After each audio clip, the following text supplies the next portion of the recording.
السلام علیکم ورحمۃ اللہ وبرکاتہ۔ محرم کا چاند نظر آ چکا ہے، نیا اسلامک ایئر شروع ہو چکا ہے 1447۔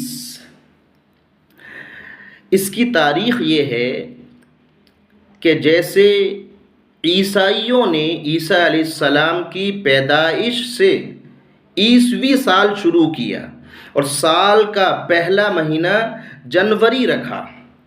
نبی علیہ السلام جب نبی بنے، مکے میں اور مدینے میں تشریف لائے یعنی ہجرت کی، تو یہ شمسی نظام تھا اور چاند کے مہینے تو تھے محرم، صفر، یہ ذوالحجہ تک، لیکن یہ طے نہیں تھا کہ ہماری اسلامی سال کس واقعے سے شروع ہو۔ جیسے عیسوی انگریزی سال عیسیٰ علیہ السلام کی پیدائش سے شروع ہو رہی ہے، تو ایسے ہی چلتا رہا۔ نبی علیہ السلام دنیا سے تشریف لے گئے۔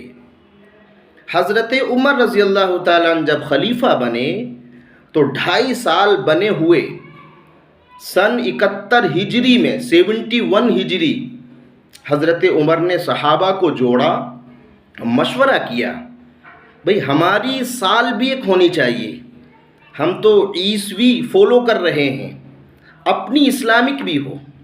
حالانکہ سورج کا نظام بھی اللہ نے بنایا ہمارے لیے، ہم نماز پڑھتے ہیں سورج کے حساب سے، غروب ہوا مغرب پڑھ لو، نکلنے سے پہلے فجر پڑھو۔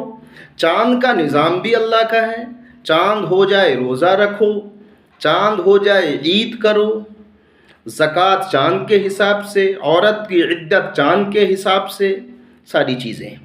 تو حضرت عمر رضی اللہ تعالیٰ عنہ نے صحابہ کو بٹھایا، مشورہ کیا سال کہاں سے شروع ہو؟ پیدائش سے نبی علیہ السلام کے فرمان نہیں، عیسائیوں نے عیسیٰ علیہ السلام کا برتھ ڈے اور پیدائش کا دن منایا، شراب زنا سب ہو گیا، ہم ایسا نہیں کریں گے۔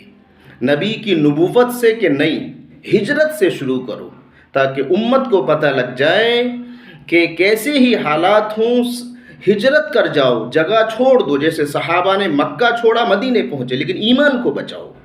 تو یہ طے کر دیا گیا کہ اسلامی سال ہجرت سے شروع ہوگی اور پہلا مہینہ محرم کا ہوگا، اسی لیے 1447 ہجری ہو گئے، نبی علیہ السلام صحابہ نے مکہ چھوڑا مدینہ پہنچے، اور محرم یہ ہماری سال کا پہلا مہینہ ہے۔